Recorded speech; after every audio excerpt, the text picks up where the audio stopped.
5 taon nang namayapa ang ina na magkapatid. Nag-asawang muli ang kanilang ama. Kaya simula ng araw na yun ay naging masalimuot na ang buhay ni Tala at Alex mula sa pagmamaltrato ng kanilang madrasta. Dali-daling tumakbo si Tala palabas ng bahay nang marinig ang palahaw ng bunsong kapatid. Batid niyang sinasaktan na naman ito ni Josephine. Ilang beses ko nang sinabi sa'yo na ihiwalay mo ang puti sa dekolor. Ang laki mo na pero hindi ka pa rin marunong maglaba. Siyang tama na po yan. Nasasaktan na si Axel. 'Di ba? Sinabi ko naman na ako na huwang maglalaban ng damit niyo mamaya. Tinatapos ko lang po ang pagluluto. Ni hindi pa nga nakakapagpahinga si Axel matapos mag-igib ng tubig eh. Ngayon, inuutusan niyo na naman na maglaba. Anong gusto nyo? Tutunganga na lang kayo? Nagdadahilan ka pa talaga, no? Palibhasa ang tamad niyong magkapatid. Bunso, halika rito. Tumahan ka na, ha? Ate, ang sakit ng likod ko. Ang lakas ng pagkapalo niya. Abay, magsusumbong ka pa talaga sa kapatid mong isa ring tatanga-tanga. Mamaya, isusumbong ko kayo sa tatay nyo. Diyan ka naman magaling eh. Ang isumbong kami kay tatay. Bakit kasi hindi mo labhan yung mga damit mo?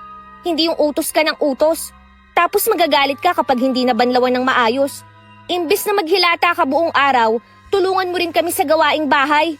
Aba, sumasagot ka na ngayon, ha? Ano bang pinagmamalaki mo, ha? Sinabunutan ni Josephine ang anak-anakan niyang si Tala at pinagsasampalang dalagita. Malakas niya itong itinulak kaya't natumba ito sa lupa. Chang, ate, tama na. Lalaban ko na lang po ulit ang damit mo, Chang. Kahit laban mo pa yan ng paulit-ulit, hindi mo na maibabalik ang dating kulay niyan. Dahil natalsikan na ng Clorox. Palibhasa ang bobo mong paliwanagan eh. Hindi marunong umintindi.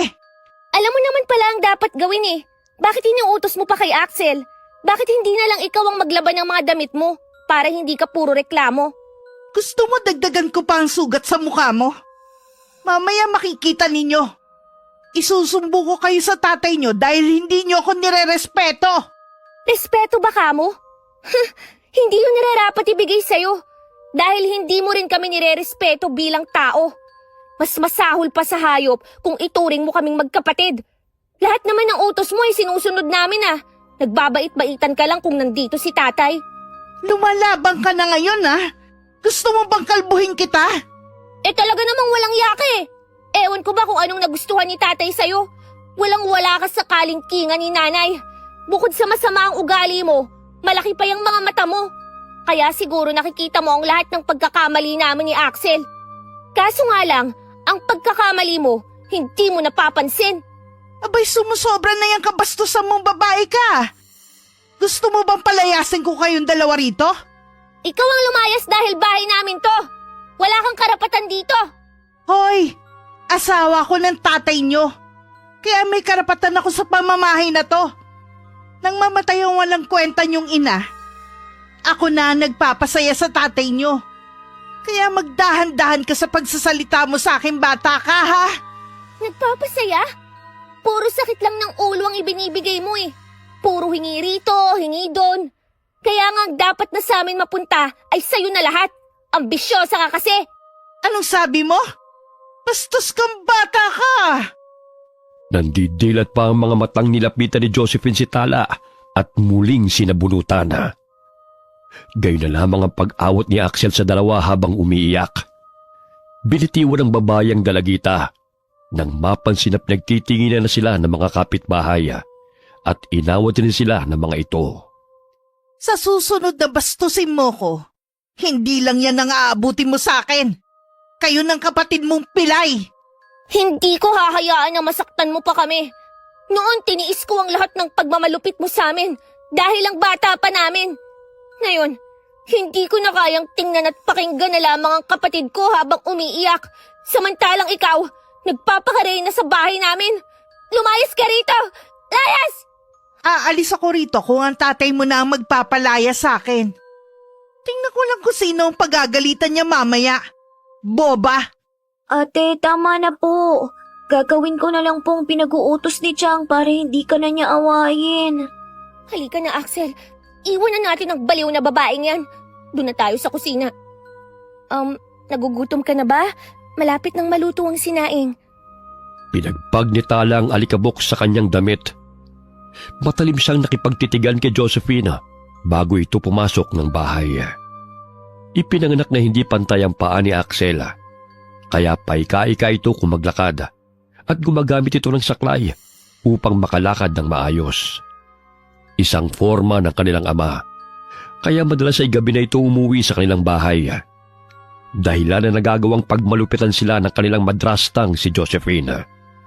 Mahigit 10 taon ang tanda ng kanilang ama sa babae, kaya nauutusan ito. Anumang luhoy ibinibigay niya sa babae, sa takot na iwan siya nito. Masakit pa ba ang likod mo? Patingin nga ako. Hindi na po, ate. May sugat at saka may bukol ka, oh. Papahiran ko lang ng langis. Mabisang gamot ito para sa mga bukol. Konti na nga lang pala ang natira. Ate, di ba pangalawang asawa ni tatay si Chang? Bakit hindi niya tayo tinuturing na anak niya? Bakit sinasaktan niya tayo palagi? Pera lang ang habol niya kay tatay. Ni minsan hindi nun kayang magpakananay. Ang sama-sama ng ugali. Walang pag-asa na magbabago pa yun. Ewan ko nga ba kay tatay kung bakit pinatira niya si Josephine dito. Naging miserable lang ang buhay natin sa babaeng yun eh. Wala na ba tayong ibang kamag-anak? Baka naman pwede tayong dun tumira. Ayoko na po rito, ate. Meron, si Tio Andres. Kinuha na tayo noon ni Tio rito nang malaman niya na sinasaktan ako ni Josephine.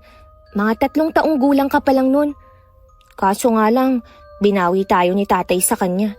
Dahil kinuha tayo ni Chong dito sa bahay nang walang paalam. Paano kung umalis tayo ulit dito at doon na lang tayo kay Tio Andres? Mag-aaway na naman sila. Naalala ko noon na nagkasagutan sila eh. Muntik pang magsuntukan. Ayokong bigyan pa ng problema si Chong. Pero alam mo, bunso, mahal niya tayo dahil wala silang anak ni Tia Isabel.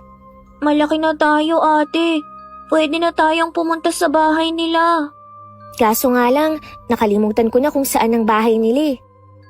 Napahinto sila sa pag-uusap nang marinig ang sigaw ni Josephine. Kinandado nila ang pinto patungo sa kusina, kaya hindi ito makakuha ng pagkain. Hoy mga walang ya! Buksan niyo ang pinto dahil nagugutom na ako! Magluto ka ng pagkain mo dahil ubos na ang ulam. Ano? Ipagluto niyo ako kung ayaw niyong masaktan. Wala ka bang mga kamay? Di magluto ka. Ang lakas ng loob mong saktan kami. Tapos parang amo ka namin kung umasta. Hoy, para malaman mo, hindi mo kami katulong at hindi mo kami pinapasweldo. Sino nagbigay sa'yo ng karapatan na sagot-sagutin ako ng ganyan? Ang lakas ng loob mong kalabanin ako ah! Nabago kang ulo ko sa lakas ng pagkasabunot mo. Kaya nahimasmasan ako na hindi mo kami katulong dito. Tsaka tingnan mo nga yung katawan mo. Ang laki-laki. Bakit ayaw mong magbanat ng buto? Hintayin niyo lang mamaya. Dahil malalaman ng tatay niyo ang ginagawa niyong to sa akin. Di magsumbong ka. Ano pa bang bago ron? Manhid na ang katawan ko sa pananakit niyo. Wala na akong pakialam pa. Galit na nagsisisigaw pa rin si Josephine. Ngunit wala itong magawa dahil maging ang pintuan sa likod bahay papunta sa kusina ay sinarado ni Tala. Kumain silang magkapatid habang nagtatatalak ang madrasta. Kumain ka ng marami, bunso ah. Hayaan mo siya. Narinig ko kaninang umaga habang nag-uusap sila. Hindi makakauwi ngayong araw si tatay dahil kailangan daw niyang mag-overtime. Tsaka bukas na siya uuwi. Panakot lang ni Josephine sa atin yun. Akala niya magdusa siya. Wala siyang pagkain ngayon. Baka paluin naman niya tayo kapag nakapasok siya rito. Di paluin niya. Basta wag kang lumayo sa akin ha, para hindi ka niya masaktan. Siguro kung nabubuhay lang si nanay, hindi ganito ang buhay natin ngayon, no? Sinabi mo pa. Ang bait ni nanay, bunso. Nakita mo ba ang litrato niya? Oo, doon sa kahon na itinago mo. Kamukhang kamukha mo siya, ate. Oo nga eh. Isang litrato na lang ni nanay ang natira dahil sinunog ni Josephine nang umuwi siya rito. Ay, wala pang 1 taon na namatay si nanay. Nag-asawa na kaagad si tatay. Sabi niya noon, para daw may mag-alaga sa atin. Pero parang tayo pa ang nag-aalaga sa babaeng yun eh. Ano pa ang ikinamatay ni nanay, ate? Narinig ko noon, cancer sa bituka. Kaya kailangan natin kumain ng gulay at prutas at damihan ng pag-inom ng tubig. Nagsaliksi kasi ako tungkol sa sakit na yan eh. Kaunti pa naman uminom ng tubig noon si nanay, tsaka namamana rin yun. Ate, hindi ko na naririnig ang sigaw ni Josephine. Ano na kayang nangyayari sa kanya? Baka nahimatay na sa gutom. Buti nga sa kanya. Wala nang nagawa si Josephine kundi ang pumunta sa tindahan. Humihilab na ang kanyang tiyan dahil sa matinding gutom, kaya't bumili na lamang siya ng makakain. Mga buwisit na mga batang yun natuto ng lumaban. Palibasa yun na nakuha nilang impluensya sa pagsama mula sa matandang Iroy na yun. Oh, Ineng. Anong may paglilingkod ko sa iyo? Tinawag mo yata ako. Ang lakas naman ng pandinig mo, tanda. Narinig mo pa talaga ang sinabi ko? Narinig kong tinawag mo ang pangalan ko eh. Umalis ka nga sa harapan ko, nabubuwisit ako sa'yo. May kailangan ka ba sa'kin? May lason ka ba riyan?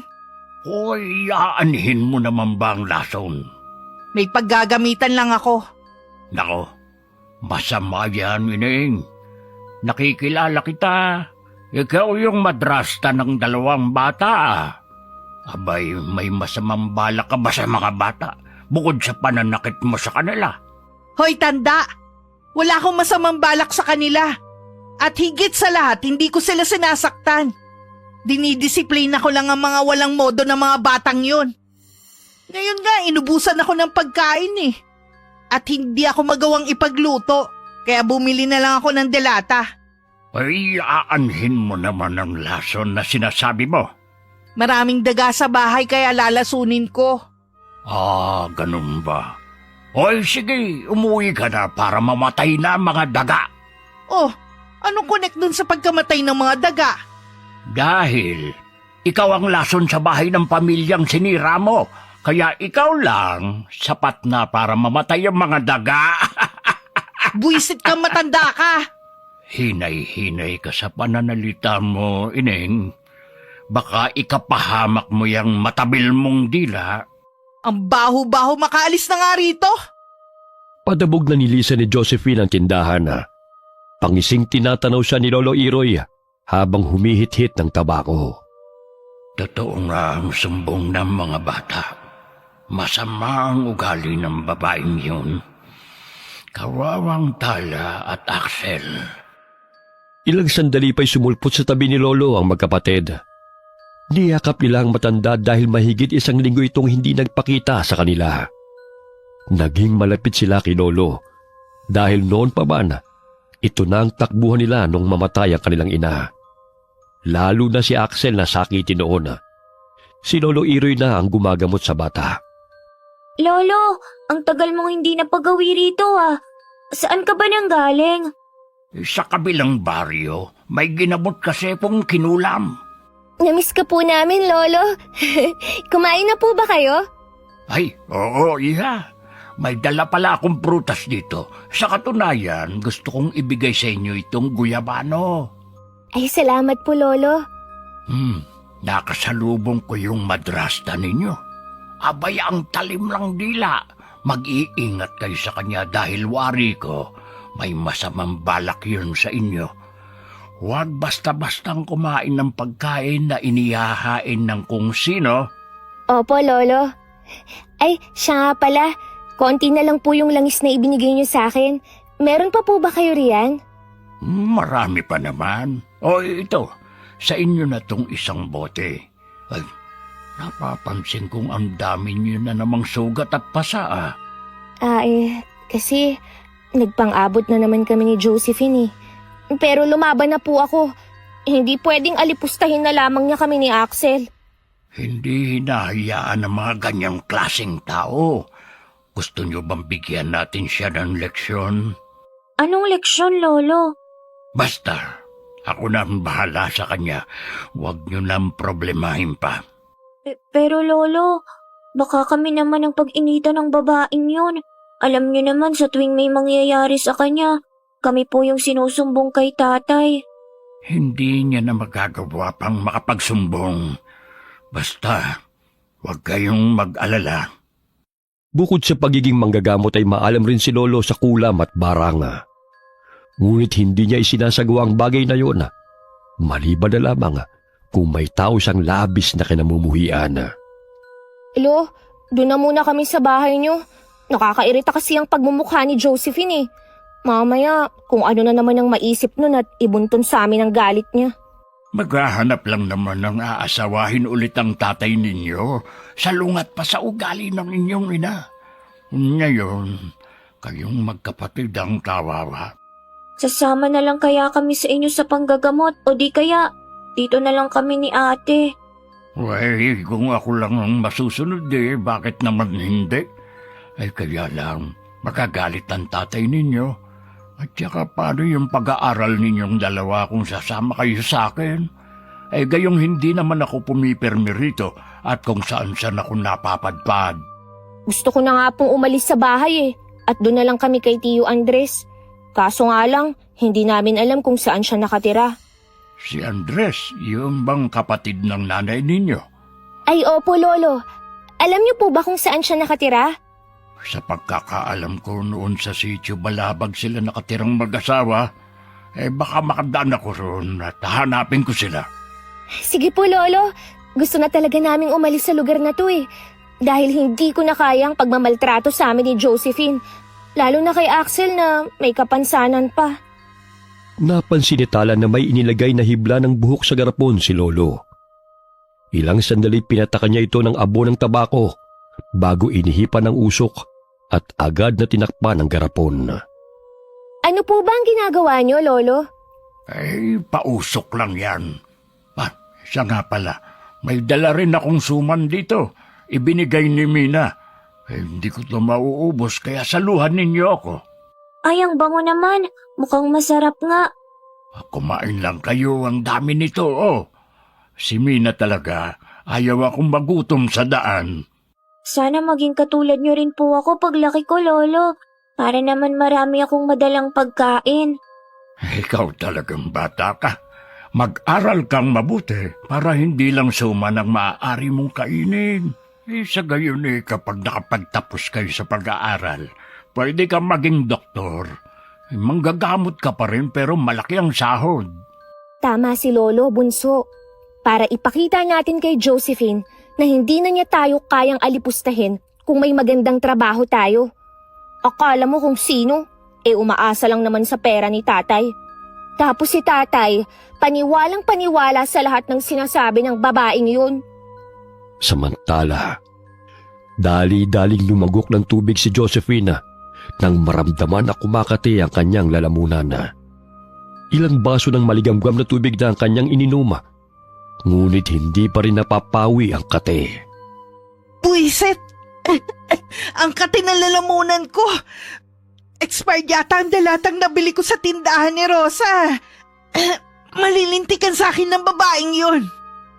Dali-dali niyang tinungo ang tindahan, bit-bit ang lata ng tuna. Kinalampag niya ang tindahan, dahilan na mabulabog ang nagpapahingang si Rosa. Hoy Rosa! Expired yata ang dalatang binigay mo sa akin eh. Kumatay ang lalamunan ko. Walang yaka. Papatay mo pa talaga ako, ha?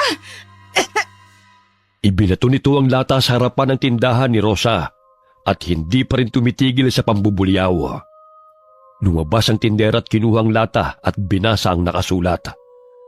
Ngunit hindi naman yun expired tulad ng sinabi ni Josephine. Uminit ang ulo ng tindera at binulyawan din ang babaeng nanggugulo sa tindahan. Hanggang sa nagsabunutan silang dalawa. Inawat lamang sila ng dalawang lalaki na bibili sana sa tindahan ng ginang. Lintik ka, Rosa. Papatay mo pa ang mga mamimili mo. Expired ang binibenta mo rito. Padabog na nilisa ni Josephine ang tindahan at bumalik sa bahay na kanyang tinutuluyan. Uminom na siya ng gamot sa allergy, Ngunit hindi pa rin napapawi ang pangangati ng lalamunan. Hanggang sumapit ang hapon na halos hindi na siya makapagsalita na tila sinasakal siya sa leeg. Pagpasok ng magkapatid sa bahay, nadatnan nila ang nagkalat na hiniwang luya sa mesa. Nakahiga sa sofa si Josephine habang tinutungga ang ginawang tsaa. Mga buwisit kayo! Kasalanan niyo to eh! Oh, bakit wala ka ng boses, Chang? Sa kasisigaw mo yan. Baka may nabulabog kang engkanto, kaya pinarusahan ka ng ganyan. Siguro, pinakulam niyo ako sa matanda, no? Wala ka nang boses kung ano-ano pa ang pinaparatang mo sa amin. Pwede ba? Tumigil ka na sa gawain mong yan. Pinasok na lamang ni Tala ang mga damit na sinampay at hindi na muling kinausap ang madrasta. Kahit anong inom nito ng tsaang gawa sa luya, ay hindi pa rin napapawi ang kate ng lalamunan. Kaya't kinaumagahan ay pumunta na ito sa bayan at nagpakonsulta sa doktor. Sa wakas, tumahimik din ang bahay. Akalain mo yun, ate. Halos hindi na siya makapagsalita. Hindi kaya kinulam nga siya? Kung totoo man yun, mabuti nga sa kanya. Ang ingay-ingay at ang daming kaaway. Sinabi sa akin ni Aling Rosa kanina na nagsabunutan sila ni Josephine. Akalain mo, sinabihan ba naman na expired ang mga paninda ni Aling Rosa? Ipinakita sa akin ng dilatang kinain ng bruhang yun. Sa susunod na taon pa mag-e-expire eh. Ano kaya ang sakit ni Chang? Malamang na engkanto. Sana tuloy-tuloy na nga yun para hindi niya tayo bulyawan araw-araw. Tsaka baka magbago na siya ate at bumait na. Naku, di mangyayari yun. Kahit siguro sa next life niya, hindi na yun babait. Nung nakaraang buhay niya siguro, buruhan na talaga siya. Niresetahan ng doktor ng mga gamot si Josephine. Ilang araw na niya itong iniinom, ngunit hindi pa rin natatanggal ang sakit ng kanyang lalamunan. Naisipan na nitong humingi ng tulong sa kakilalang manggagamot at napag-alaman na napagkatuan siya ng isang mangkukulam. Kaya mo bang patayin ng kumulam sa akin? Kilala mo ba kung sino ang buwisit na yon? Umiling-iling lamang ang matanda at sinabing hindi niya kayang patayin ang kumulam kay Josephine. Sapagkat wala itong balak na patayin ng babae, kundi gusto lamang itong bigyan ng leksyon. Batid ng matandang manggagamot na malinis ang intensyon ng kumulam kay Josephine, kaya't ayaw na niya itong kalabanin. Mahinang manggagamot ka rin pala eh. Hindi mo kayang labanan ng mga mangkukulam. O ito na bayad ko. Nasisiguro ko ang dalawang batang may pakana ng paghihirap kong to. Bumuti ang pakiramdam ni Josephine, kaya't dali-dali siyang umuwi ng bahay. Ang inaakalang pagbabago ay salungat sa inaasahan ni Axel. Hoy, mga walang iya kayo! Akala niyo ba hindi ko alam na pinakulam niyo ako? Kaya hindi ako gumagaling kahit ilang tableta na ng gamot ang iniinom ko eh. Dapat nga magpasalamat ka dahil gumaling ka ni. Wala kaming alam ng kapatid ko sa kulam na pinagsasasabi mo. Nagmamaang-maangan pa talaga kayong dalawa, no? Hindi naman malabo yon dahil madalas niyong kausap ang mabahong matanda na si Iroy. Sa dami ng nakalaban mo sa baryong to, kami pa talaga ang paghihinalaan mong pinakulam ka? Di sana, kung kami nga ang may pakana nun, dati pa namin ginawa yon. Hala, lumayas kayo rito mga demonyo kayong magkapatid. Akala niyong dalawa palalampasin ko ang ginawa niyo sa akin, ha? Lumayas na kayo bago ko kayo patayin. Hindi kami lalayas dito. Bahay namin to, kaya ikaw ang umalis. Bahay ko na to simula nang dalhin ako ng tatay niyo rito. Kaya bago ko kayo pagbuhuling dalawa, lumayas na kayo. Ayoko na makita pa ang pagmumukha niyong magkapatid, mga demonyo. Nanlilisik ang mga matang kiniladkad ni Josephine si Tala palabas ng bahay, habang sumunod si Axel sa kanila. Kung meron magdemonyo sa pamamahay na to, ikaw yung Josephine! Kulang na lang tubuan ka ng sungay dahil sa sama ng ugali mo! Palabang ka talagang bata ka, ha? Kaya dapat sa'yo kalbuhin eh. Matapang ka eh. Ang tagal ko na nanggigigil sa'yo. Bitawan mo ang ate ko! Wala kang karapatan saktan kami! Aray! Ang likod ko! Ang sakit! Pwisit kang bata ka!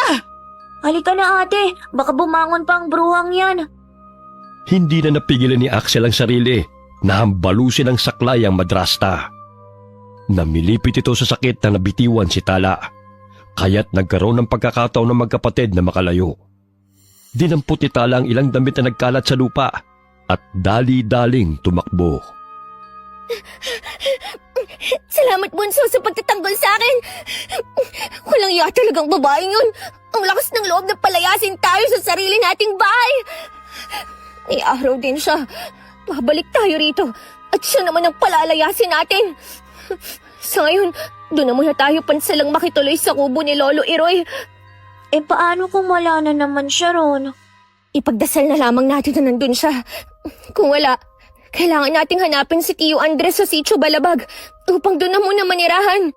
Kahit na magsumbong tayo kay tatay na pinagmamalupitan tayo ni Chang, lalabas pa rin na tayong dalawang may kasalanan. Dahil kakampihan na naman yung bruhang babaeng yun. Konting iyak at drama lang ni Josephine, bumibigay agad si tatay. Wala na tayong magagawa pa. Kaya hayaan na natin siya. Pinuntahan na magkapatid ang kubo ni Lolo Iroy. Ngunit wala roon ang matanda at hindi nila alam kung kailan ang balik nito. Napagpasya nilang maglakbay patungo sa Sitio Balabag kung nasaan ang address ng tiyuhin. Ate, wala tayong pamasahe. Paano tayo makakapunta kay na Tiyo? Pwede naman tayong makisakay eh. Diba madalas naman nating ginagawa yun kapag wala tayong baon papuntang paaralan? Ate, mahal pa ba tayo ni tatay? Kasi parang si Chang na lang ang palagi niyang kinakampihan eh. Tapos wala na siyang pakialam sa atin. Nabilog na kasi ng babaeng yun ang ulo ni tatay. Kaya kailangan nating magsumikap para makapagtapos sa pag-aaral.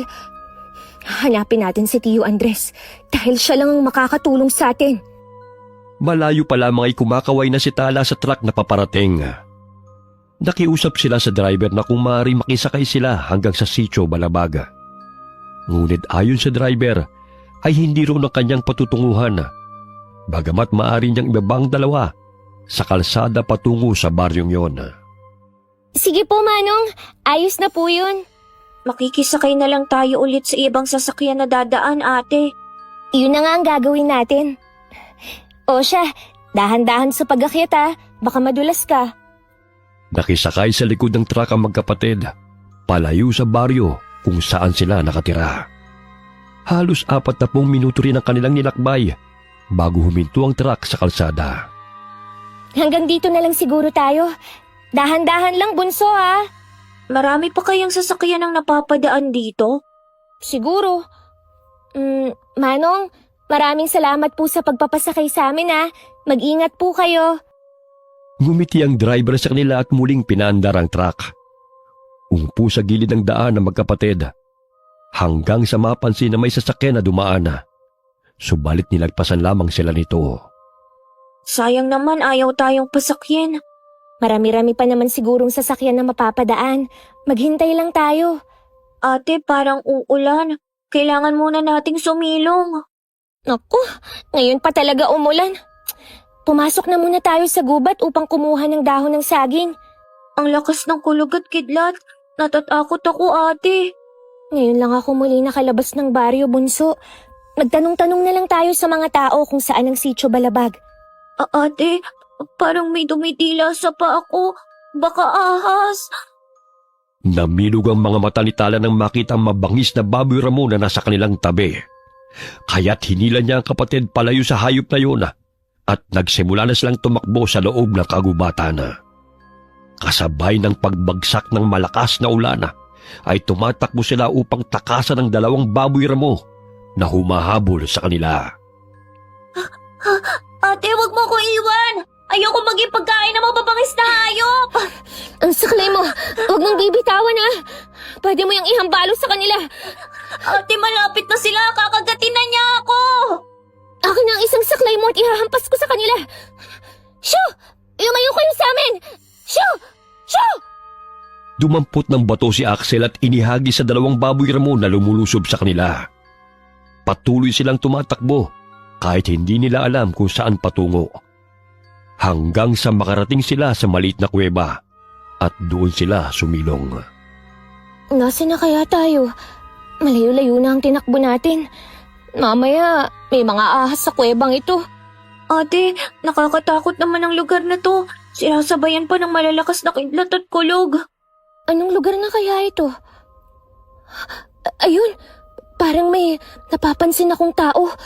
Sundan natin siya, bunso. Dito na lang tayo, ate. Natatakot ako. Mas nakakatakot sa madilim na kuwebang ito. Baka mamaya, may malaking ahas palang nakatira sa loob at lamunin pa tayo ng buo. Halika na, sundan natin ang taong yun. Baka may mga pamamahay rito na mahihingan natin ng tulong. Parang kakaibang mga baboy rami naman yung humahabol sa atin. Namumula ang mga mata at nakakatakot ang itsura. Siyempre, gutom sila at tayo ang kanilang pagkain. Kaya halika na, tutal basang-basa naman na tayo eh. Kailangan nating maabutan ng taong yun. Kahit malakas ang ulan ay sinundan ng magkapatid ang tao. Tinatawag nila ito, subalit parang hindi nakaririnig. Bingi kaya siya? Kanina pa natin siya tinatawag pero hindi pa rin niya tayo naririnig. Siguro, kaya kailangan na natin siyang maabutan. Kay bilis pa naman niyang maglakad. Ate, pagod na ako. Magpahinga na muna tayo. Hindi pwede. Baka mawala siya sa ating paningin. Ang bilis pa naman niyang maglakad. Ipapasa na lang kita. Dito ka na sa likod ko. Napansin ng dalawa na dumaan sa kawayang tulay ang taong kanilang sinusundan. Kaya't dahan-dahang lumakad si Tala sa tulay hanggang sa makaabot siya sa dulo. Sandali lang! Pakiusap! Huminto ka sa paglalakad! Ate, bingi talaga siya. Hindi ka niya naririnig. Tawagin mo ulit siya. Hinihingal na ako eh. Pakiusap, huminto ka muna. Tulungan mo kami. Hinahabol kami ng mababangis na hayop kung sino ka man. Napalingon na matandang babae sa kanilang kinaroroonan at napakunot noo. Bahagyang napatras si Tala nang mapansin ang malapad na bibig nito. Tao kaya siya o aswang? Nakakatakot ang itsura niya. Shh! Huwag kang maingay. Ako na ang kakausap sa kanya. Mga bata, anong ginagawa niyo rito? Manang, hinahabol po kami ng mababangis na hayop eh. Kaya napadpad po kami rito. Sa katunayan, sinundan po namin kayo. Nagbabaka sakaling makahanap ng tulong. Pasensya na kayo dahil hindi ako masyadong makarinig. Sumama na lang kayo sa akin. Basang-basa na kayo ng kapatid mo, oh. Sige po, Manang. Salamat po ah. Malapit na ang bahay namin. Pagpasensyaan niyo na kung hindi ko kayo narinig kung tinatawag niyo man ako. Medyo mahina ang pandinig ko eh. Manang, may mga aswang po ba rito? Sinabi niyang mahina ang pandinig niya, di ba? Kaya huwag ka nang magtanong. Ay, oo nga pala. Ilang sandali pa'y may naaninaw silang kubo. Mula sa bintana ay may nakasilip na dalawang babae na animoy kasing edad ni Tala. Nandito na ang bahay namin. Pumasok na kayong dalawa. Maraming salamat po. Mali na ang pangalan ko. Ako po si Tala at itong kapatid ko si Axel. Halina kayo. Huwag na kayong mahiya. Yan pala ang dalawang mga anak ko. Sina Clarita at Clara. Kambal sila. Magandang araw sa inyo. Matalim na sinalubong ng tingin ng kambal ang kanilang mga panauhin. Walang salita ang kumakawala sa kanilang bibig. Ngunit tanging pagtango at senyas ang bati nila sa magkapatid. Umupo na muna kayo rito, ha? At kukuha lang ako ng damit na pamalit ninyo. Huwag na po, Aling Malina. May damit po kami ni Axel. Mabuti at hindi nabasa ng ulan dahil nakasilid sa plastic. Magbibihis lang po kami, ha? Diyan sa kwarto. Pwede kayo magpalit ng damit. Napakusot ng ilong si Axel dahil sa lansa na naaamoy niya sa kubong yun. Kaya't hindi niya napigilan ng sarili na bumulong sa kapatid. Ate, ang lansa ng bahay. Tsaka kakaibang kinikilos nila. Hindi nagsasalita ang kambal. Tapos yung ali, bingi.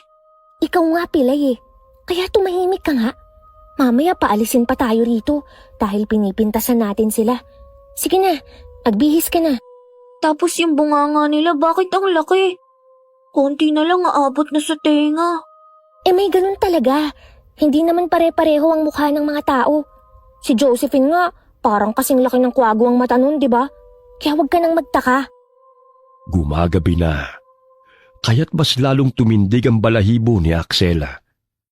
Nakakaramdam din ng kakaiba si Tala sa kambal dahil matalim itong nakatingin sa kanila at pasinghot-singhot pa ang mga ito at bigla na lamang bubuka ang mga bibig. Aling Malina, hindi ba nagsasalita si na Clarita at Clara? Hindi ka niya narinig, bunso. Kaya wag mo nang ulitin na magtanong. Ang alin ang hindi ko narinig, Ineng? Ho? Yung tanong po ni Axel sa inyo? Ang taong mangingikil. Walang taong nangingikil rito. Tanging kami lang ang namumuhay na mag-iina sa kagubatan. Sinabi ko na sa'yo, bunso, na wag ka nang magtanong dahil hindi ka maririnig. Oo, may punso sa gilid ng kubo. Tsaka naririnig ko naman ang mga sinasabi ninyo Sige po, Aling Malina. Napakamot ulo na lamang ang magkapatid dahil hindi sila magkaintindihan. Iba ang kanilang tanong, iba naman ang sagot ni Malina. Kaya hindi na muling nagtanong pa ang dalawa. Maya-maya'y inihain ng babae ang kanilang hapunan. Inihaw na karne at sopas. Dahil sa matinding gutom, ay agad na sinunggaban ni Axel ang karne. Subalit iniluwa niya ito ng malasahan ng dugo. Parang hilaw pa pong karne, Aling Malina. Bakit mo naman iniluwa yung karne? Hindi ka ba nasarapan sa luto ko? Pwede po bang isalang ulit sa apoy? Dumudugo pa kasi. Akin na nga yan, bunso. Kahit anong sabihin mo, hindi ka pa rin yan naiintindihan. Ibinalik ni Tala sa nagbabagang apoy ang karne na kinakain ng kapatid, maging ang nakalagay sa plato niya. Nalalansan din siya sa sopas, kaya't ang saging na lamang ang kinain nilang magkapatid. Ayaw nyo ba sa luto ko, ha? Gusto nyo pagluto ko kayo ulit? Huwag na po kayong mag-abala, Aling Malina. Ayos na po kami ni Axel sa saging. Hindi lang po kami sanay sa malasadong pagkaluto Ate, grabe, sarap na sarap ang kambal sa karne kahit di pa masyadong luto. Alam mo ate, parang hindi sila normal na tao. Umalis na lang kaya tayo rito. Mahinang bumubulong si Axel sa kapatid. Sa tuwing kinakausap naman ni Tala ang babae, ay sumesenya siya upang maintindihan siya nito. Nangangamoy na ang karne. Kunin nyo na at sunog na, Ayoko nang kumain ate, nawalan na ako ng gana. Busog na ako sa saging. Busog na po kami. Ibibigay na lang po namin sa kambal yung karne. Sige. Kung gusto nyo magpahinga, bakante sa kabilang kwarto. Doon kayo magkapatid. Sige po. Halika na, Axel. Gusto ko nang magpahingi. Nakakapagod kausap si Aling Malina. Bukod sa pagsasalita, kailangan pang umaksyon. Hinaan mo yung boses mo. Mamaya marinig ka pa ng kambal Malamang, nakakarinig ang dalawang yan kahit hindi nagsasalita. Naunang magpahinga ang magkapatid, samantalang patuloy na kumakain ang mag-iina. Nakangisi pa ang kambal habang nakatingin sa dalawang papasok ng kwarto. Nakakakilabot sila. Paano kung mga aswang pala sila? Basta, kailangan nating maging handa anumang oras. Yung saklay mo, ilagay mo rito. Pwede natin tong panghampas sa kalaban. Ate, napapansin mo ba ang tingin nila sa atin? Ang talim at parang nag-uusap sila sa pamamagitan ng tingin. Hindi ko rin alam kung saan tayo pupunta kung sakaling aalis tayo ngayong gabi. Sumiksik sa tabi ni Tala ang kapatid.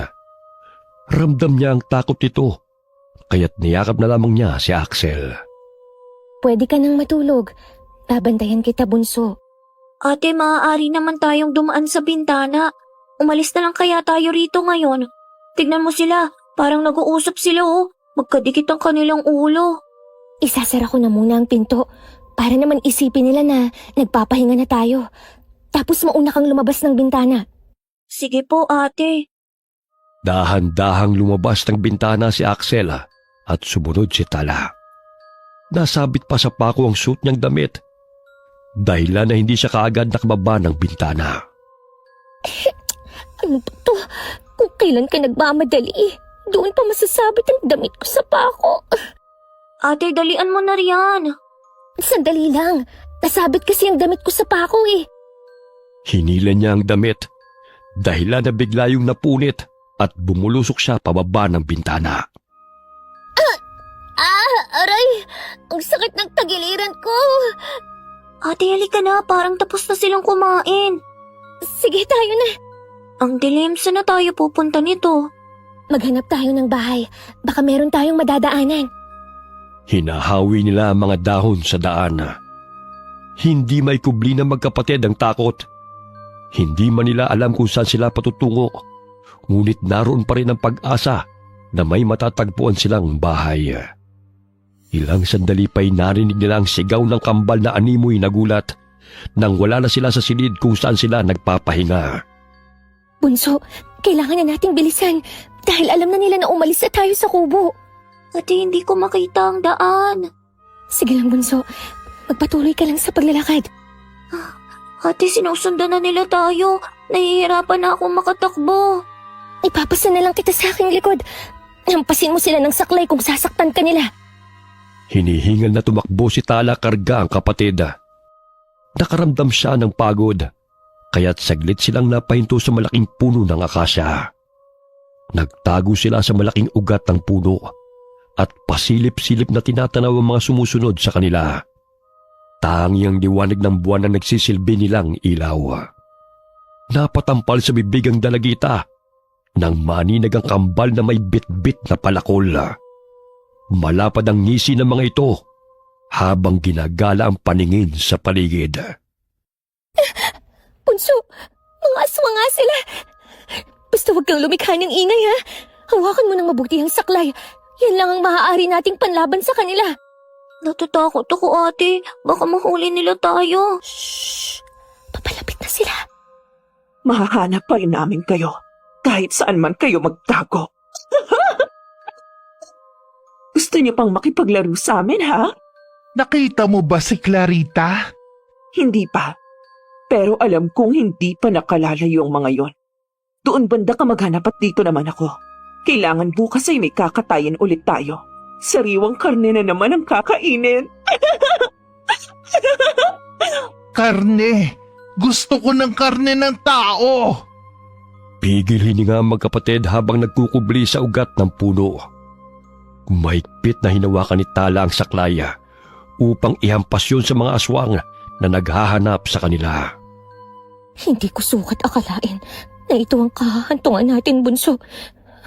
Pero lalaban tayo. Ate, paano kung mahanap nila tayo? Shh! May paparating. May anino, nakita niya tayo. Nandito lang pala kayo nagtatago? Walang nakakatakas sa teritoryo namin. Kay dali lamang na makahanap ng pagkain. Kusang lumalapit. Lumayo ka! Hindi kita uurungan! Ah! Aba, matapang ka, ha?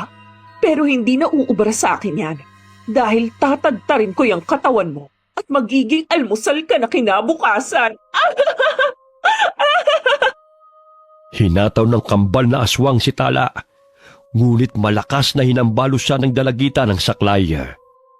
Tumayo si Axel at tinulungan ng kapatid sa pagsugod sa kambal na aswang.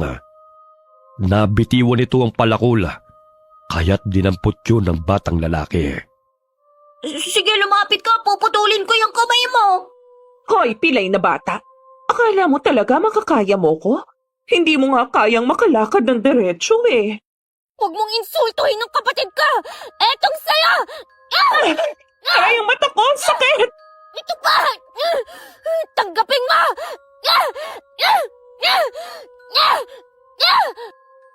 Paulit-ulit na hinambalos ng saklay ni Tala ang aswang, dahilan na pumalahaw ito at napasubsob sa lupa.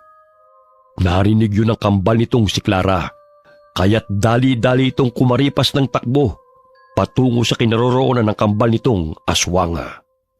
Halika na, Bunso! Kailangan na nating makalayo rito! Ate, dala ko ang palakol. Akin yan! Ito ang saklay mo!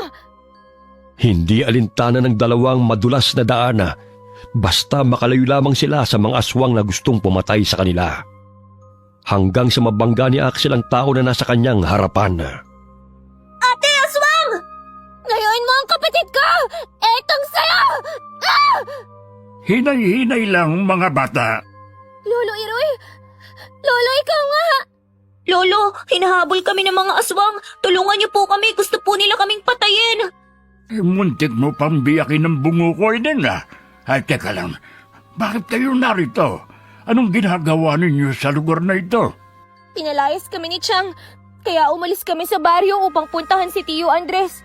Kaso nga lang, napadpad kami sa bahay ng mga aswang at hinahabol nila kami ngayon. Oh, huwag na kayong matakot at nandito na ako.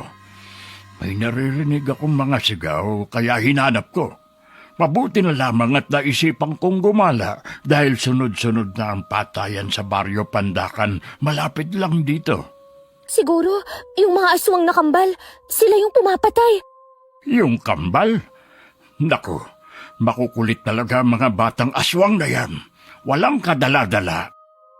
Biglang sumulpot ang kambal na aswang sa kanilang harapan.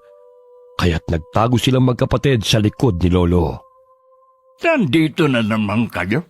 Sinabi ko na sa inyo na sa susunod na magtagpo ang ating mga landas, ay hindi ko na kayo palalampasin. Ibigay mo sa amin ng mga bata. Kami ang unang nakakita sa kanila kaya sa amin sila. Paano kayo nakasisiguro na sa inyo nga sila? Mga apo ko ang mga batang ito. Apo? Paano nangyari yun? Gayong hindi mo naman sila kasamang pumunta sa bahay. Napakasinungaling mo, matanda ka. Ibalato mo na sa akin ang mga batang yan para hindi naman gugulo. Ako pa talaga ang tatakutin ninyo, ha? Gusto nyo sigurong mabingirin katulad sa nanay nyo, no? Nasaan siya at bakit hinahayaan niya kayo magpagala-gala, ha? Tinanggal ni Lolo ang buntot ng pagi sa kanyang bewang at paulit-ulit na hinambalo sa kambal na aswang. Aray! Tama na, tanda! Ang sakit! Aray! Aray! Walang yakang matanda ka! Ubod ka ng pakialamero! May araw ka rin sa amin! Sa susunod, ikaw ang gagawin naming pagkain! Hahalukain ko ang laman loob mo! Tandaan mo yan! Lumapit kayo kung gusto ninyong makuha mga batang ito. Sige, lapit! Aray! Ang sakit! Magkikita pa tayong muli, tanda! Ngunit sa pagkakataong yun, sisiguruhin ko luluhod ka sa harapan ko! Kumaripas ng takbo ang kambal na aswang dahil sa takot sa matandang manggagamot. Sinalubong sila ng kanilang ina na nooy nag-aabang sa daan. Sumama na muna kayo sa akin. Hindi pa ako maaaring makaalis sa baryong ito dahil sunod-sunod na salot ang nangyayari dito. Pwede po namin kayong tulungan ni Axel, Lolo. Basta turuan niyo kami sa mga dapat naming gawin. Ang mag-inang yun ay hindi pangkaraniwang mga aswang. Mabuti na lamang at nakatakas kayo sa kanila. Siguro kung hindi kami nakaalis ng maaga ni ate, marahil naging ulam na nila kami. Mabuti na nga lang po, malakas ang kutob ni Bunso eh. Ay siya, sumunod na kayo sa akin upang makapagpahinga na kayo. Ang dami ninyong galos oh. Ang tatalas kasi ng mga talahib. Sigurado ko, mas marami ang sugat ni ate sa paa. Ngayon ko lang naramdaman ng hapdi. Malayo po ba rito ang tinitirhan niyo, Lolo? Malayo-layo pa. May ginamot din akong bata malapit lang dito eh. Ay, sigurado akong ang inang aswang ang may kagagawa ng paghina ng bata. Hinihigop niyang enerhiya ng biktima hanggang sa mamatay. Mamaya ay gagamutin ko rin kayo dahil nararamdaman ko ang negatibong enerhiya na pinadapo niya sa katawan ninyong dalawa. Malalim na ang gabi nang makarating sa tinutuluyang bahay sina Lolo at ang magkapatid na Axel at Tala. Agad na ginamot ng matanda ang mga sugat ng dalawa. Maglalaga lang ako ng dahon ng bayabas para mahugasan yung mga sugat ninyo. Ang sakit ng paa ko sa katatakbo. Mabuti na lang po at dumating kayo, Lolo. Ano po bang klaseng aswang sila? Aswang sa gubat ang maginang yun. At kayang magpalit ng anyo bilang hayop kailanman nila nanaisin. Palipat-lipat sila ng tirahan upang makapambiktima. Hindi sila pumipirme sa iisang lugar lamang. Bingi po ang nanay nila, Lo. Napansin ko parang napigtas po ang isang tenga nun. Ako ang may kagagawan kung bakit nabingi ang babaeng yon. Nahuli ko siya sa silong. Bibiktimahin sana niya yung bagong silang na sanggol. Nagkataon, napadaan ako. Kaya nagpambuno kaming dalawa. Nasaksak ko siya sa tenga, ngunit nakatakas siya. Sayang. Kaya pala. Mali na po ang pangalan niya. Mas nakakatakot pa ang mga anak niya kaysa sa kanya. Makukulit ang mga batang yon. Kahit matanda hindi pinapalampas. Oo, siya. Kumukulo na ang nilagang dahon ng bayabas. Ihalo nyo na yan sa tubig sa timba para makapaglinis na kayo ng katawan. Nagsindi ng kandila si Lolo at sinindihan ng insenso. Sabay sambit ng mga kataga. Ilang sandali pa'y pinausok niya yon sa kabuuan ng bahay at muling ibinalik sa altar. Kumuha siya ng baga mula sa kalana at inilagay sa bao ng nyoga. Binudburan niya yon ng insenso at mga tuyong halamang gamot. Inilapag niya yon sa paanan ng magkapatid hanggang sa kumapal ang usok. Hayaan niyong itaboy ng usok ang negatibong enerhiya na dumapo sa inyong katawan. Lo, ano po ba ang mangyayari kung hindi po kami mapausukan at maitaboy ang negatibong enerhiya? Unti-unti kayong magkakasakit. Mahiwagang mahikang itim ng mga aswang. Kayang-kaya kayong patayin sa pamamagitan ng hangin o di kaya'y simpleng paghawak lamang. Hinihigop nilang enerhiya ninyo sa pamamagitan nun nakapagbibigay sa kanila ng lakas. May mga damit ako dyan. Magpalit na muna kayo. Ang laki ng damit, parang pari na ako nito. Lalaban ko na lang bukas yung mga damit natin. Pagpasensyahan nyo na muna mga damit ko. Bukas manghihiram tayo sa mga kakilala ko rito para namang komportable kayo. Ayos na sa akin, Tolo. Huwag nyo na po kaming problemahin pa. Siya. Magpahinga na kayong mga bata. Mamaya tapos na rin ang sinasagawa kong orasyon. Hayaan na lang nating umusok yung insenso para maitaboy ang mga masasamang enerhiya. Bago matulog ay pinahira ni Tala ng langis ang kanilang mga sugat upang maibsa ng hapdi. Awang-awa si Lolo Iroy sa magkapatid. Kaya't napagpasahan niya ang pansamantalang kupkupi ng dalawa hanggang naroon sa lugar na yon. Kinabukasan, nagising ang magkapatid sa ingay ng mga manok sa paligid. Gising na pala kayong mga bata.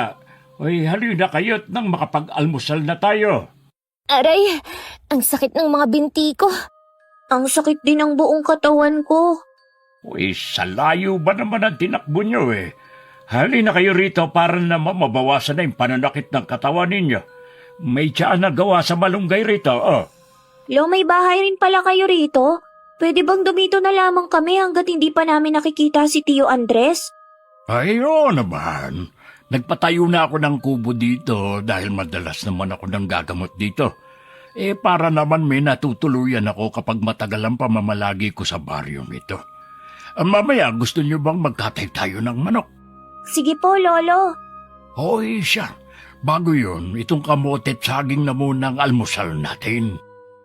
Napasigaw si Tala nang biglang may dumungaw sa bintana. Naglalaway pa ito at nanlilisik pa ang mga mata. Lolo, may aswang! Aswang? Ay, bata ka Tinubuan ka na ng nervyos. Lumayo ka sa akin! Alis! Alis! Si Lily yan, Nining, kapitbahay natin. Hindi siya aswang. May sakit lang siya pero mabait yan. Lily? Akala ko ang kambal na aswang na. Masayahin niyang si Lily. Natuwa lang siguro nang malaman niya na may bagong salta dito sa baryo. Bakit naglalaway siya? Tapos, parang gusto kong hablutin. Nakakatakot po siya, Lolo. May sakit siya sa pag-iisip. Parang 5 taong gulang na bata sa kabila na 40 na ang edad niya. Hindi siya nananakit. At sa katunayan, mapagmahal siya sa mga bata. Grabe naman ang mga naninirahan dito sa baryo. Kung hindi aswang, mapagkakamalan pang aswang. Halika na, kumain ka na rito. Nalipasan ka na ng gutom Habang kumakain, pumasok si Lily sa kubo at nanghingi ng makakain sa kanila. Tumatawa pa ito habang nakangiwi ang mukha. Etong kamote oh. Gusto mo bang balatan ko para sa'yo? Gusto niyang makipagkaibigan sa'yo, Ining. Oo nga po, Lolo. Mabait naman po pala siya. Baka gusto niya ng saging, marami pa oh. Lolo, malayo po bang sitio Balabag sa baryong to? Oo, 3 baryo pa ang lalakbayin bago makarating doon. Ay, ang layo pala. Ang problema lang sa atin ay ang transportasyon. Madalang ang sasakyan, lalo na nang sinalakay na mag-inang aswang ang mga sasakyan na dumadaan sa kalsada. Kaya kung lalakarin aabutin ng 4 na oras o higit pa bago makarating doon. Dito na lang po muna kami, Lolo, para may katuwang ka sa panggagamot. Buhat na makarating ang mag-iinang aswang dito sa baryo hindi na tumitigil ang krimen at mga sakit. Kailangan kong puksain ang mga aswang na yon bago ko lisanin ang baryong ito. Kawawa ang mga tao, lalo na mga kabataan at buntis. Turuan niyo po kami sa mga dapat gawin, Lolo, para naman po maging handa kami sa muli nilang paglusob. Ang pangit ng itsura nila, ang laki ng mga bunganga. Dumito na muna kayo. Pupunta lang ako sa kabilang bahay. Titignan ko ang kalagayan ng bata. Kagabi halos tumirik ng mata nun Mabuti na lang at naagapan ko. Sige po, Lolo. Lumabas ng bahay si Lolo Bitbit ang basket na naglalaman ng mga halamang gamot. May nakitang makabuhay na halaman sa papag si Axel, kaya kinuha niya yon. Ate Tala, di ba pangontra din itong makabuhay na halaman sa aswang? Ilalagay ko to sa saklay ko. Oo, napapaitan sila sa halamang yan. Para hindi na sila makalapit sa atin, itatali ko lang to sa saklay ko. Maya-maya'y lumabas ng bahay si Lily, habang hinawakan sa kamay si Tala. May gusto itong sabihin, ngunit hindi ito makapagsalita ng diretsyo. Umaaksyon lamang ito at agad namang naintindihan ng dalagita. Tingnan mo siya, Axel. Parang kinikwento niya na nakita niya kung paano patayin ng bata. Sinaksak at kinain ng laman. Hindi ko lang sigurado kung anak niya o ibang bata ang tinutukoy niya. Siguro kung hindi tayo nakatakas sa mag-inang aswang na yon, tsak tad-tad ng mga katawan natin. Ang baho ng hininga nila, yun bang parang kanal? Ay nako, ligpitin na muna natin ang mesa. Sandali lang, Ate Lily ha. Maglilinis na muna kami ni Axel. Tumango ang babae at umupo sa bangko. Mababanaag ang saya nito sa mga mata habang kinakausap si Tala. Para bang magkakilala na sila noon pa man. Ayan na rin pala si Lolo, may bitbit na manok. Hoy, hindi pa pala nakauwi ito si Lily. Mukhang masaya siyang kasama kayo Kumusta na po ba ang batang pinuntahan niyo, Lolo? Ayun, magaling na. Ito ngang manok, binigay ng kanyang ama. May uulamin na tayo mamaya. Lolo, may ikinuwento si Ate Lily sa amin. Parang takot ang mukha niya habang umaaksyon siya. Para bang may pinatay na sanggol. Oo. Nagkaganyan si Lily. Nawala siya sa tamang katinuan nang patayin sa kanyang harapan ang kanyang mga magulang at kapatid. Mga 10 taong gulang lamang siya noon. Mga aswang ang pinaghihinalang may kagagawan. Mabuti nga lang at nabuhay pa siya dahil sa mga taong napadaan sa kanilang bahay at tumulong sa kanila. Simula nang mangyari yun, naging sinto-sinto na siya at matatakutin. Mabuti nga't kinupkup siya ng mga tao sa baryong ito. Kaya kahit papano nanumbalik ang kanyang sigla. Kaya naman pala. Nagningning ang mga mata ni Tala nang makita ang punong papaya na hitik sa bunga. Kaya agad siyang lumapit doon. Lo, kaninong papayang tanim na to? Pwede po kaya tayong makahingi para pansahog sa manok? Kumuha lang kayo. Ako ang nagtanim niyan. Sagana sa mga gulay ang paligid ng kubo nyo. Hindi na po kayo mahihirapan sa pagkain.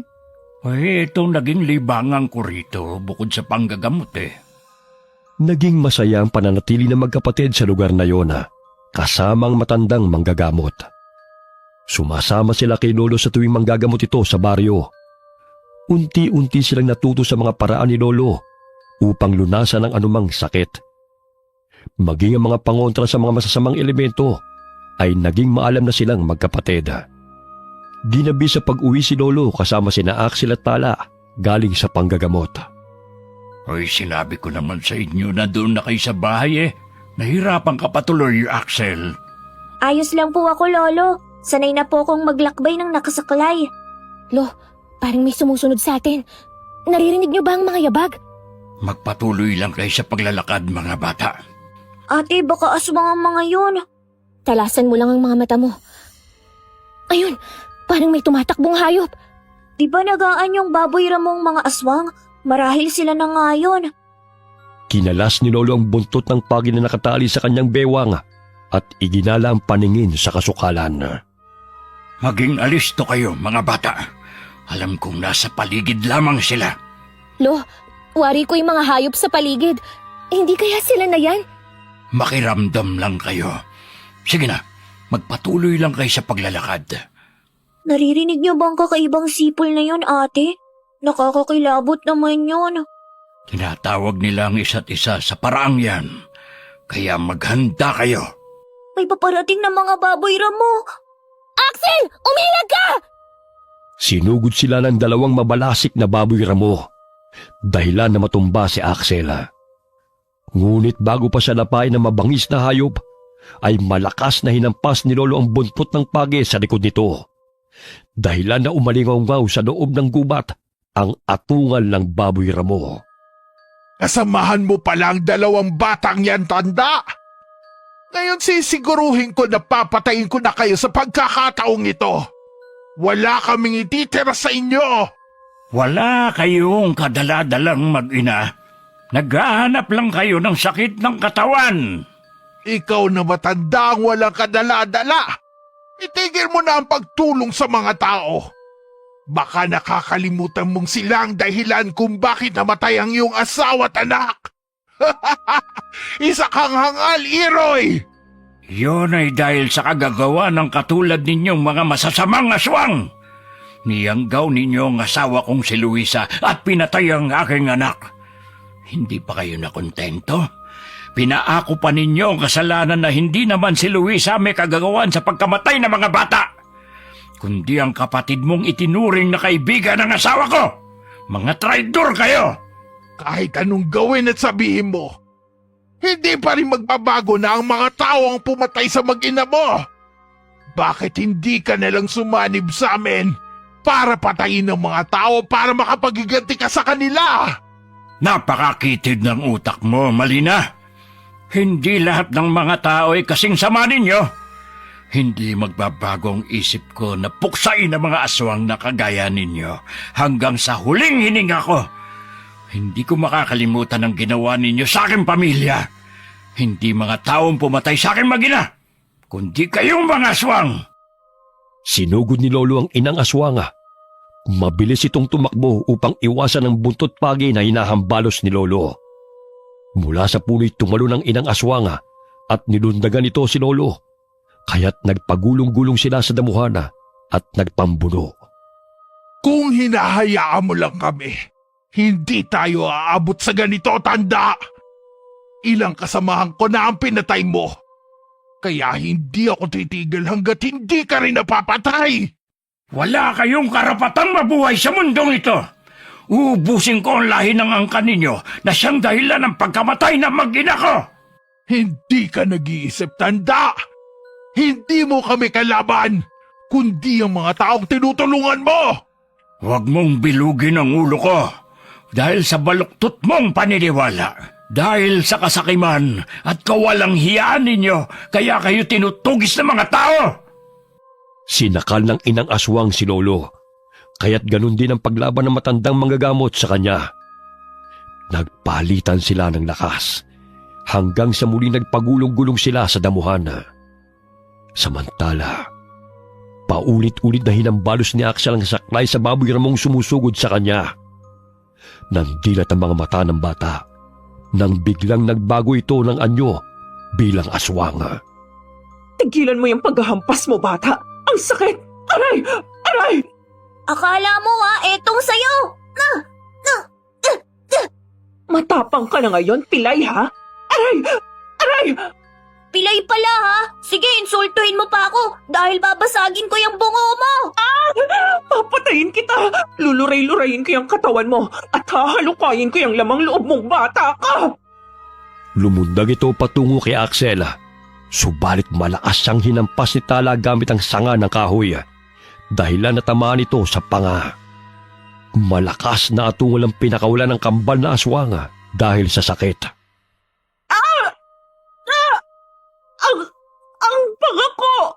Hindi ako papayag na masaktan mo pa ang kapatid ko! Hayop ka! Buhisit kang babae ka. Sana hindi na lang kami nagpatumpik noon at pinatay na lang kita. Ngayon hindi na kayo makakatakas pang muli. Yun kung hahayaan namin na saktan mo pa kami! Sino bang pinagmamalaki ninyo? Ang matanda? Isa rin yung lampa. Muling sinugod ng kambal na aswang si Tala. Ngunit muli siyang hinampas ng dalagitan ng hawak nitong sanga at sinabuyan ng asin sa mata.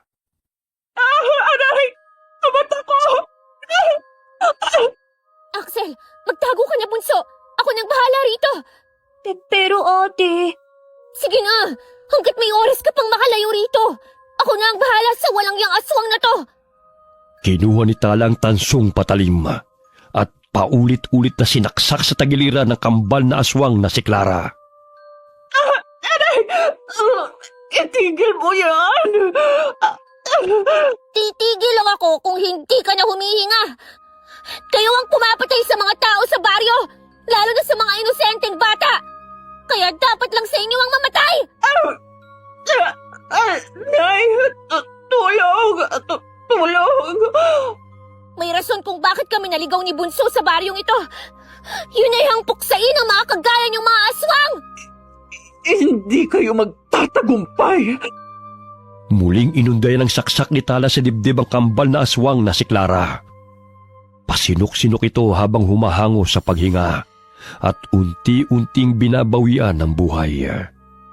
Napalingon ang dalagita sa kinaroroonan ng kapatid nang marinig ang sigaw nito. ate, tulong! Kinakalagkat ako ng kakambal na aswang! Aray! Aray! Si Axel! Kinala ng aswang!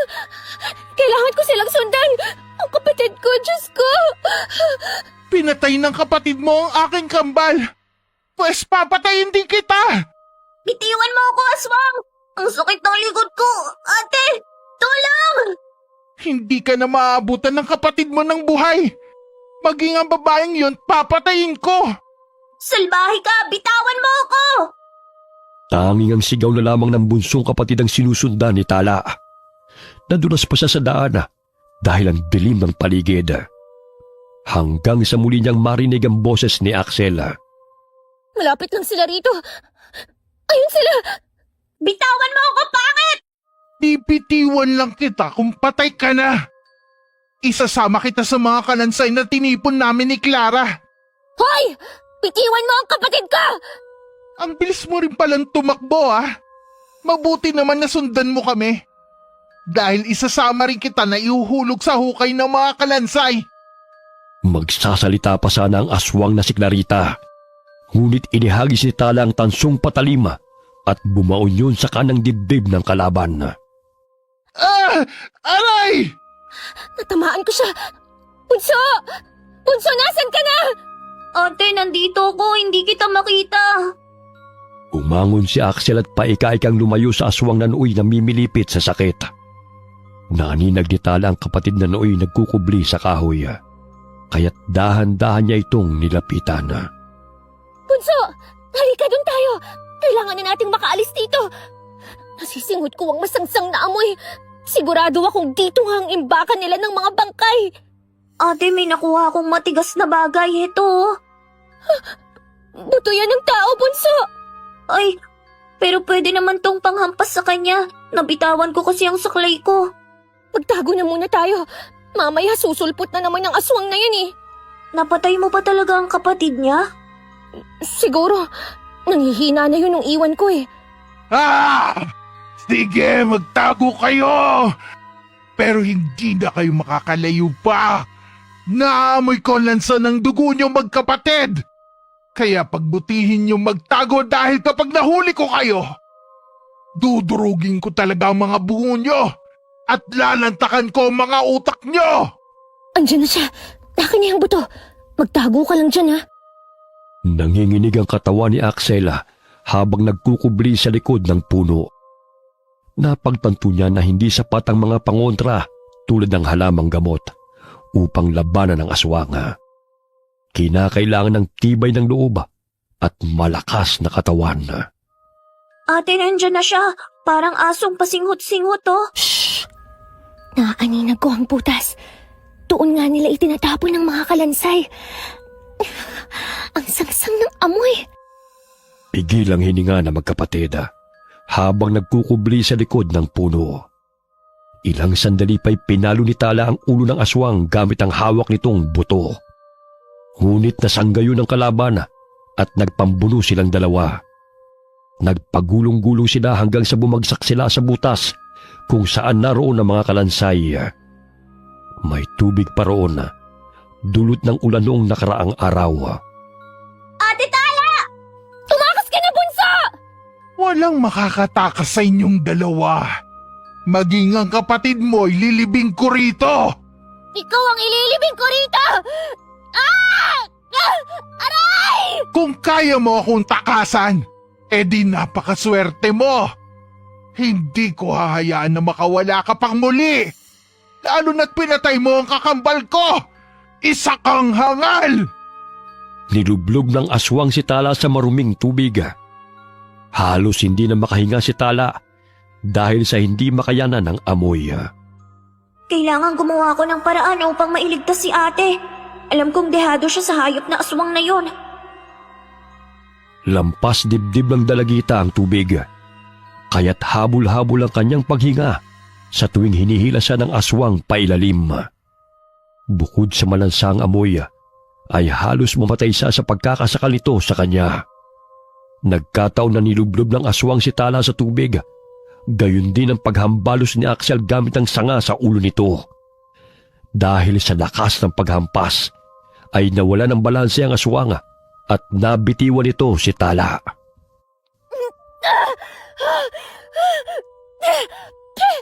Ang langsa ng tubig! Bunso, nasan ka na? Ate, nandito ako! Abutin mo tong sanga para makaahon ka riyan! Nawala ng malay ang aswang, kaya bilisan na natin! Eto, abutin mo! Maghanap ka ng mas mahaba pa riyan! Nadudulas sa kamay ko eh! Sige, sandali lang. Akala mo makakatakas ka pa, ha? Papatayin kitang babae ka! Kailangan ko ng sandata. Pwede na tong bungo. Malakas na pinukpok ni Talang nakapanyang bungo sa ulo ng aswang, dahilan na napatras ito. Kumuha rin ng buto ang aswang at naghampasan silang dalawa. Etong saya! Akala mo talaga hindi kita lalabanan, ha?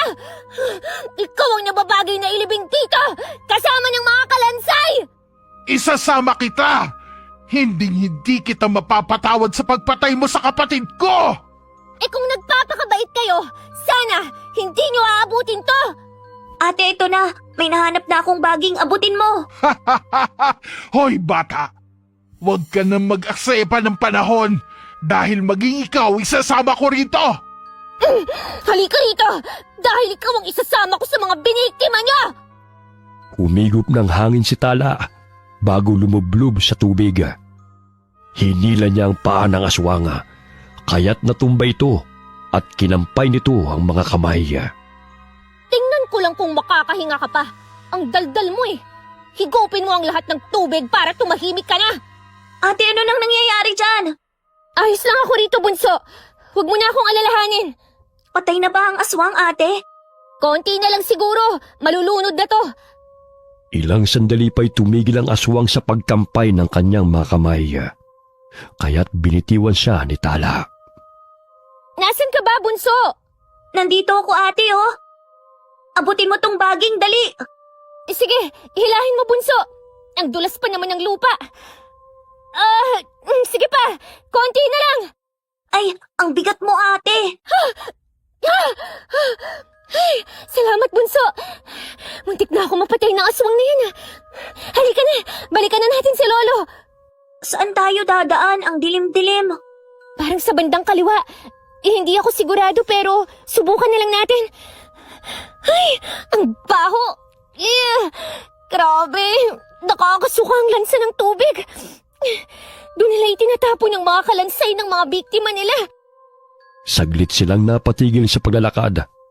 Nang may naaninaw ng mga taong naglalakad na animoy may hinahanap. Nagulat sila nang biglang sumulpot sa kanilang harapan ng lalaki at kinaladkad si Tala sa pag-aakalang siya ang aswang. Aray! Bitiwan mo ako! Hindi ako aswang! Ano hindi? Kasing baho mo ang aswang na nagpapagala-gala sa baryong ito. Ngayong nahuli na kita, hindi ka na makakatakas pa. Ang dapat sa inyo, pinapatay! Bitawan mo ang ate ko! Hindi siya aswang, nagkakamali ka! Abat may kasama ka pang lamang lupa, ha? Maniwala ka sa amin! Hindi po kami aswang ng kapatid ko! Naging kami ay hinahabol ng mga aswang na sinasabi nyo! Nagkukunwari pa kayo! Ayaw kitang saktan, pero kung hindi mo bibitawan ang ate ko, mapipilitan ako hampasin ka! Buong lakas na hinambalos ni Axel gamit ang buto ang kamay ng lalaki. Dahilan na mabitiwan nito ang dalagita. Magkahawak kamay na tumakbo ang magkapatid mula sa mga taong tumutugis sa mga aswang. Bilisan mo, Bunso! Napagkamalan patuloy tayong mga aswang! Doon tayo! Parang walang nakaabang doon! Pagod na ako, ate. Ang sakit-sakit na ng paa ko. Konting tiis na lang! Kailangan nating makalayo rito bago pa tayo mahuli ng mga lalaking yun! Pag minamalas ka nga naman, oh. Ayun! May malaking bato! Doon na muna tayo magtago! Nandiyan na sila, ate. Naririnig ko ng mga yabag nila. Ang sakit ng paa ko, Bunso! Malalim ang sugat ko! Hinahanap kaya tayo ni Lolo? Sana naman matagpuan niya tayo. Hindi lang aswang ang kalaban natin, pati ang mga lalaking yun. Pigilang iyak ni Tala dahil sa sakit ng kanyang sugat. Malaki ang hiwa sa kanyang talampakan nang maapakan niya ang nakausling bato. Nakahinga sila ng maluwag nang maramdaman na nakalayo na ang mga kalalakihan. Dito na lang muna tayo, Bunso. Hanggang sa sumapit ang umaga. Hindi naman natin alam kung saan tayo pupunti. Opo, ate. Masakit pa ba ang paa mo? Oo, Bunso. Malaki ang hiwa sa talampakan ko. Pero kaya ko pa naman. Bukas, maghahanap tayo ng halamang gamot dito sa gubat. Niyakap na lamang ni Tala ang bunsong kapatid. Hindi niya namalay na pumatak ang kanyang mga luha dahil sa pag-aalala sa kaligtasan nilang magkapatid. Ay, hindi ako susuko, Bunso. Para sa'yo, kailangan nating lumaban sa anumang pagsubok na dumadating sa ating buhay. Ikaw na lang ang meron ako. Kaya hindi ko hahayaan na masaktan ka ng kahit sino. Sumapit ang umaga. Nagising ang magkapatid dahil sa liwanag na tumatama sa kanilang mukha. Papungas-pungas na bumangon ng dalawa hanggang sa matanaw nila ang puno ng malunggay, hindi kalayuan sa kanilang pinagkukublian. Ang lapit lang pala ng malunggay sa atin. Kaso ang dilim-dilim kagabi kaya hindi natin napansin. Kukuha lang ako para magamot ko na yung sugat mo. Bunso, tingnan mo! May ilog doon! Ay, oo nga! Ang linis ng tubig! Kumuha ka na muna ng malunggay para makapaglinis ako ng katawan bago ko gamutin ang sugat ko. Tanging ang sanga ng kahoy ang ginawang saklay ng magkapatid. Tinungo nila ang ilog at agad na nagtampisaw sa tubig. Ay, salamat naman. Hindi na ako mabantot katulad kanina. Napagkamalan patuloy akong aswang. Anong lugar na kaya to? Walang katao-tao pero aswang meron. Akin na yung dahon ng malunggay para magamot ko na tong sugat ko. Baybayin kaya natin ang ilog. Baka may mga pamamahay tayong makita. Sana naman hindi na bahay ng aswang. Parang ayoko nang humingi ng tulong. Baka magkamali na naman tayo eh. Subukan na lang natin, ate. Magtago na lang tayo ulit kung mapaghihinalaan nating aswang. Sige, halika na. Pahinto-hinto sila habang binabagtas ang ilog. Mahigit 1 oras na silang naglalakad, ngunit hindi pa rin sila nakakakita ng tao. Hanggang sa may matanaw silang kubo. At sa labas nun ay may mga naglalaro mga bata. Bagamat napatras sila, nang mapansin na matandang babae na pamilyar ang mukha. Magtago muna tayo, bunso. Parang si Malina yun eh. Ang inang aswang ng kambal. Tingnan mo, parang papunta siya sa kubong yun. Hindi kaya may mga kasamahan pa sila? Umalis na tayo rito. Delikado ang lugar na ito, bunso. Ayun, pumasok nga siya sa kubong yon. Kaya siguradong bahay nila yon. Tayo na, bago pa tayo katahin ng mga aswang. Bumalik sila sa gubat at nagsimulang maglakbay.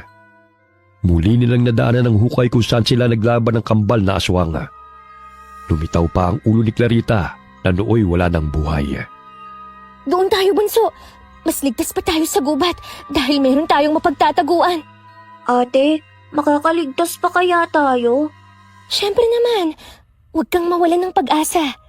Ano na kaya ang nangyari kay Lolo? Nakaligtas kaya siya mula kay Malina?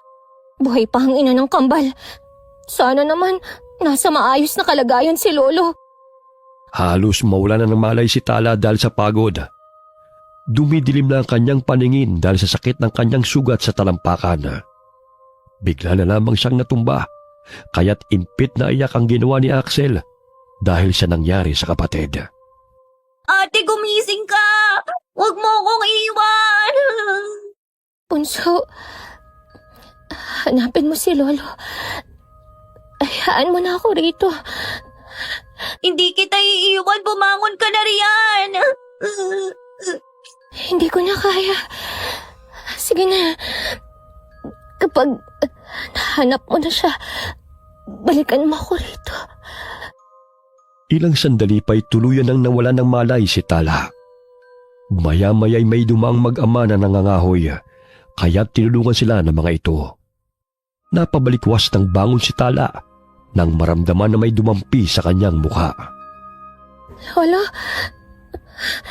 Lolo, buhay ka! Mabuti na lamang at nakita kayo ni na Damian at Nestor. Hinanap ko kayo buong magdamag. Akala namin kung napano na kayo, Lolo. Nasaan po si Axel? Ayun, kumakain. Oh, masakit pa ba ang mga sugat mo? Ay, kumain ka na muna. Ipinagluto kita ng lugaw. Ate, mabuti at gising ka na. Gusto mo bang subuan kita? Wag na. Kaya ko ang sarili ko. Tsaka ipagpatuloy mo na ang pagkain. Tapos na ako. Buti na lang hindi aswang ang tumulong sa atin at kakilala pa ni Lolo. Magpahinga na muna kayo. At ako'y kukuha ng mga halamang gamot sa gubat. Mag-iingat po kayo, Lolo. Pinuntahan ni Lolo ang lugar kung saan sinabi ni Axel.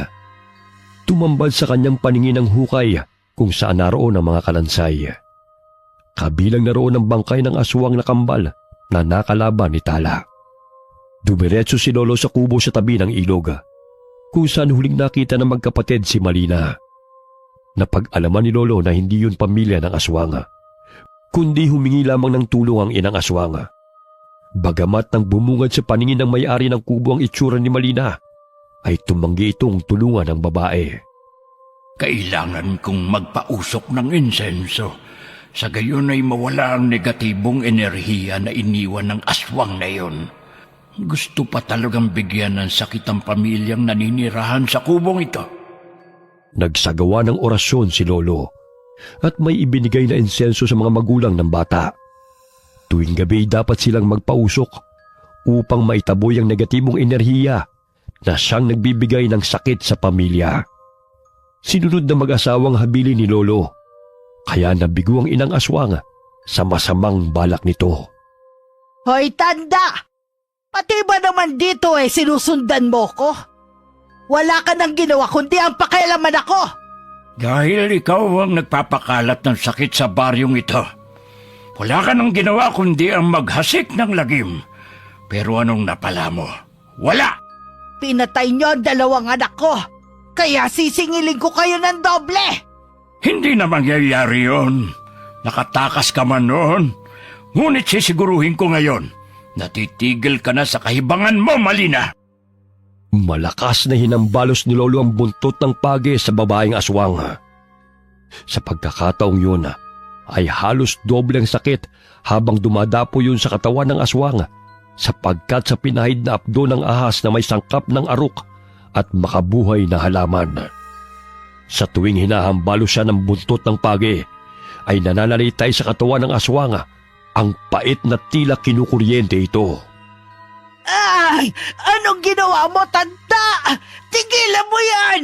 Ikaw ang tumigil dahil wala ka nang ginawa kundi ang maghasik ng kasamaan. Ikaw ang dahilan kung bakit namatay ang mga anak mo. Walang dapat nasisihin kundi ikaw. Ang sakit!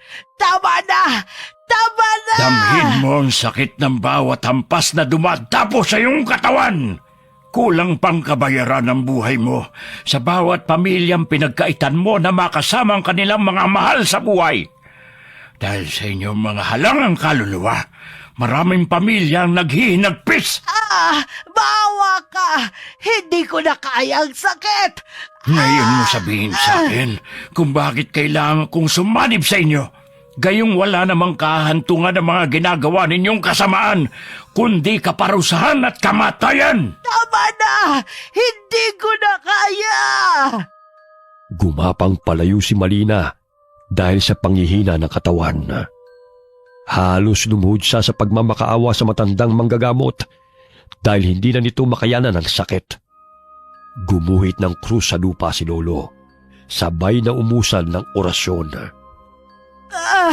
Anong ginagawa mo, tanda? Bakit parang hindi ako makahinga? Itigil mo ang orasyon! Nasasaktan ako! Hindi kita papatayin ngayon. Ngunit unti-unti kang gagapang sa lupa at mararamdaman mo ang bawat sakit na pinaramdam mo sa mga biniktima ninyo, kasama na ron ang asawa at anak ko. Maririnig mo ang bawat pagtangis at panaghoy nila. Tanda! Itigil mo to! Nakakabingi ang kanilang mga palahaw! Gabi-gabing naririnig ni Malina ang pagmamakaawa ng kanilang mga biktima na paulit-ulit na umaalingaw sa kanyang pandinig. Dahil sa ginawang orasyon ni Lolo, ay nararamdaman din niya ang sakit sa bawat pagtadtad niya sa katawan ng mga biktima. Halos hindi na makayanan ni Malina ang sumbalik na isinagawa ng matandang manggagamot. Kaya't siya na mismo ang nagpatiwakal upang tapusin ang sariling buhay. Walang yakang matanda ka! Pero hindi ka magwawagi sa pagpapahirap sa akin!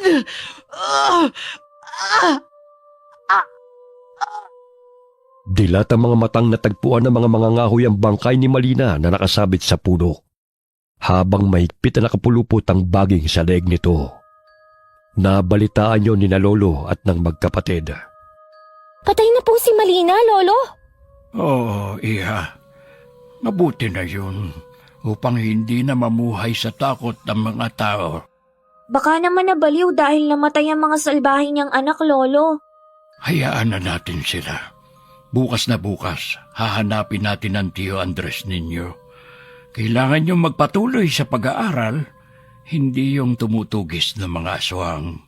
Kung maaari, dito na lang po kami kasama mo, Lolo. Hindi pwede, dahil kung saan-saan ako napapadpad at hindi ko kayo maaalagaan ng maayos.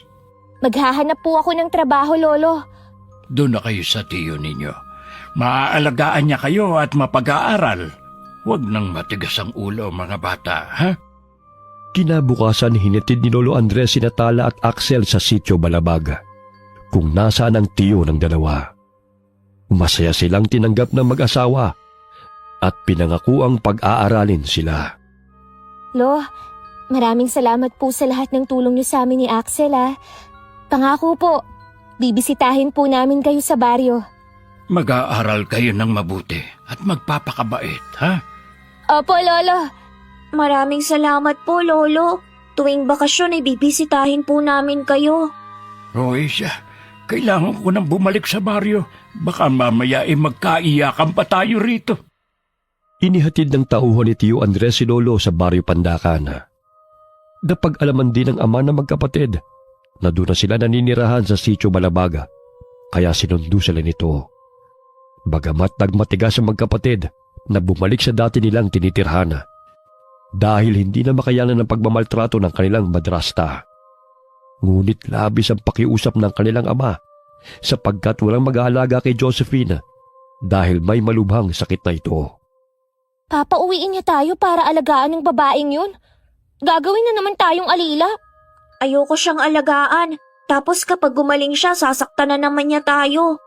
Karma na yun sa kanya. Dahil nung malakas ang katawan niya ay alipin ang trato niya sa atin. Siguro, pinakulam na naman siya nung naging kaaway niya nun. Ate, nilalabasan daw ng mga langaw ang bibig niya at ipis. Ang sabi ni tatay kanina. Eh di kinulam nga siya. Dahil sa walang preno ang bibig nun sa pangiinsulto. Nakakita rin siya ng katapat niya. Makalipas ang ilang linggo, nabalitaan ng magkapatid na pumanaw na ang madrasta nilang si Josephine. Tila nabunutan sila ng tinik dahil wala ng mga alipusta sa kanila. Pilit din nilang kinalilimutan ang masalimuot na karanasan nilang magkapatid nung naligaw sila sa gubat at muntik nang mabiktima ng mag-iinang aswang. Okay, sana po nagustuhan niyo ang kwento ng magkapatid na sina Tala at Axel. Shoutout po tayo kay Desiree Ramos.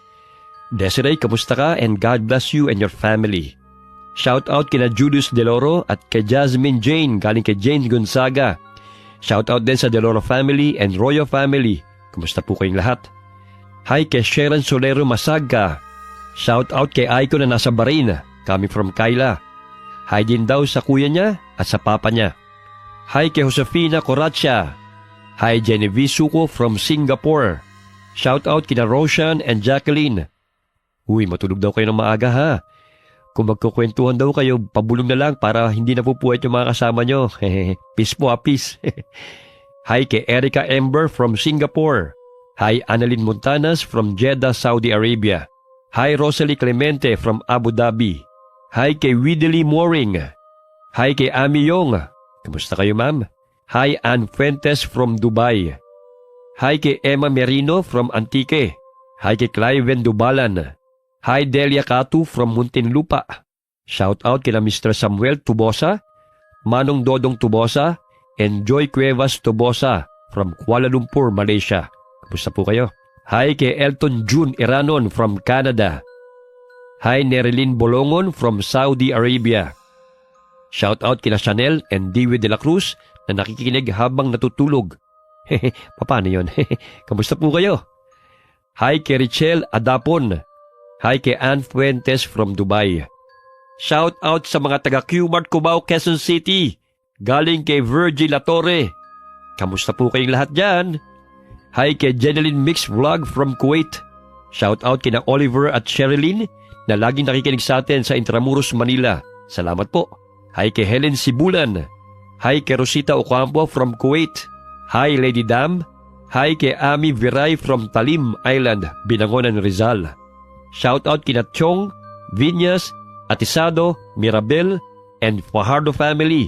Lalo na kay RV Tiong from Bataan. Sorry mama, latong bati ko sa inyo. Shout out po kay Lisa Takada na lagi po nakikinig sa atin dyan sa Japan. Marami pong salamat ma'am. Alright, maraming pong salamat sa inyong lahat. At huwag po tayo makakalimut na magdasal palagi sa ating Panginoon, okay? God bless all of you. 5 taon lang namayapa ang ina